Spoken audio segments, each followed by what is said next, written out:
sebuah helikopter Ukraina jatuh dan hancur, memicu pertanyaan besar tentang apa yang sebenarnya terjadi di udara. Insiden ini bukan yang pertama, namun kali ini perhatian tertuju pada satu hal penting. Apakah jatuhnya helikopter ini murni kecelakaan atau ada peran ancaman baru dalam perang udara Rusia-Ukraina? Di tengah konflik yang terus berlangsung, helikopter menjadi salah satu aset paling rentan. Terbang rendah, beroperasi dekat garis depan, dan sering digunakan untuk misi krusial.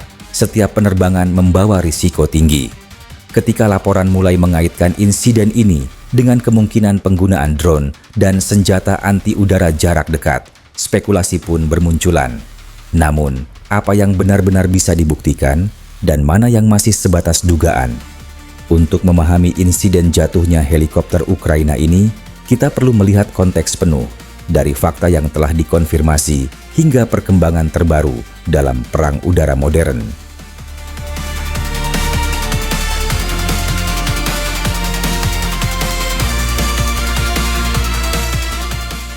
Salah satu insiden paling mengejutkan terjadi pada Januari 2026 di Brovary, sebuah kota di pinggiran Kiev.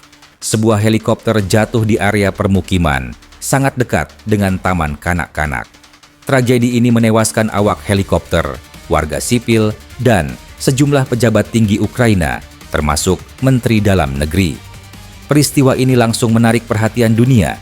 Di tengah perang, jatuhnya helikopter di wilayah yang relatif jauh dari garis depan memunculkan spekulasi luas. Namun, setelah investigasi resmi dilakukan, pemerintah Ukraina menyatakan bahwa insiden Brovary bukan akibat serangan Rusia. Penyebabnya dikaitkan dengan pelanggaran prosedur keselamatan penerbangan dan masalah operasional internal. Meski demikian, tragedi ini memperlihatkan satu kenyataan penting. Bahkan, di luar zona tempur aktif, risiko penerbangan di Ukraina tetap sangat tinggi.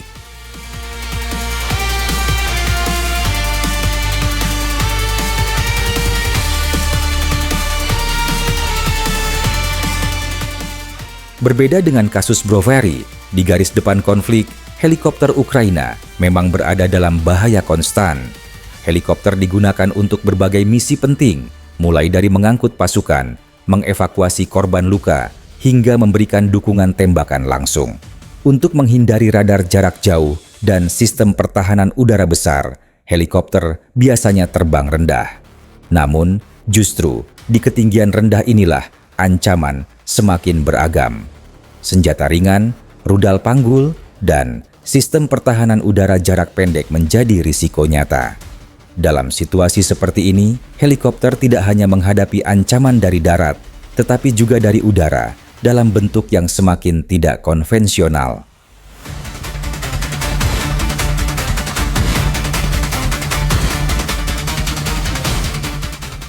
Rusia secara luas menggunakan drone Shahed 136 yang dikenal sebagai Gran 2. Awalnya, drone ini dirancang sebagai senjata kamikaze untuk menghantam target darat seperti infrastruktur energi dan fasilitas logistik. Namun, seiring berjalannya perang, muncul laporan bahwa sebagian drone ini tidak lagi berfungsi semata-mata sebagai alat serangan darat. Rusia mulai bereksperimen dengan modifikasi yang mengubah peran drone menjadi lebih kompleks.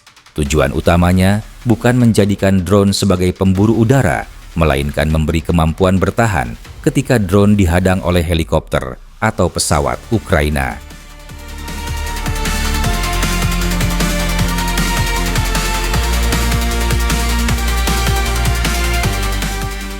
Salah satu eksperimen paling menarik adalah pemasangan rudal manpads seperti Igla atau Verba langsung di badan drone.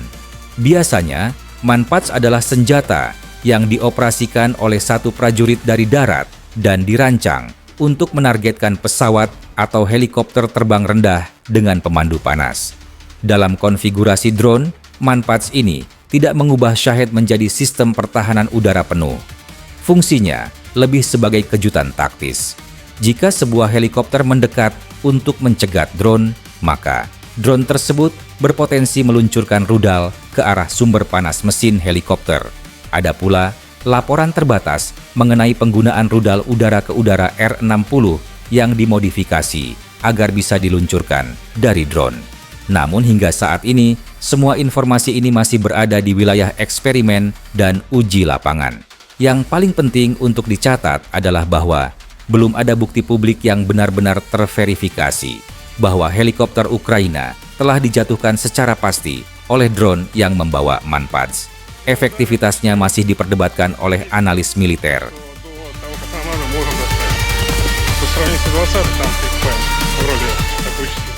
Rusia jelas memiliki persediaan manpads dalam jumlah besar. Namun menariknya, tidak banyak bukti bahwa pasukan Rusia menggunakan manpads darat secara luas sebagai metode utama untuk menjatuhkan helikopter Ukraina. Sebaliknya, sejak awal perang, Ukraina justru dikenal efektif menggunakan manpads untuk menembak jatuh helikopter Rusia. Hal ini menunjukkan perbedaan pendekatan di lapangan. Rusia lebih mengandalkan sistem pertahanan udara berlapis dan eksperimen teknologi, sementara Ukraina memanfaatkan senjata ringan yang fleksibel dan mudah digerakkan.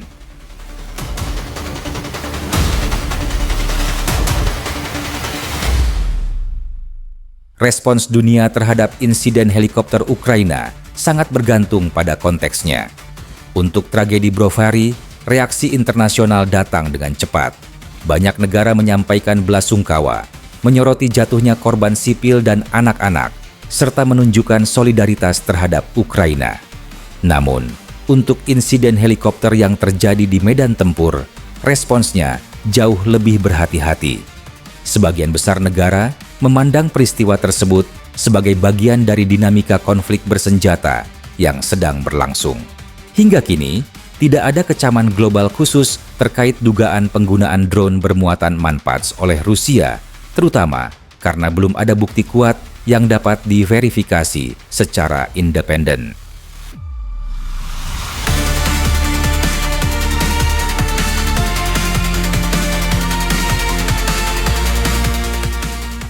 Jika dilihat secara menyeluruh, jatuhnya helikopter Ukraina tidak bisa dijelaskan oleh satu faktor tunggal.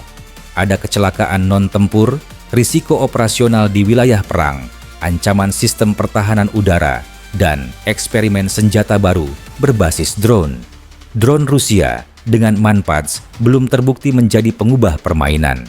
Namun keberadaannya menunjukkan arah baru peperangan udara, di mana ancaman tidak selalu datang dari senjata mahal atau platform besar. Helikopter Ukraina tetap menjadi aset vital, tetapi juga simbol betapa berbahayanya ruang udara dalam perang modern. Selama konflik ini berlanjut, langit Ukraina akan terus menjadi medan ujian antara teknologi, taktik, dan kemampuan beradaptasi.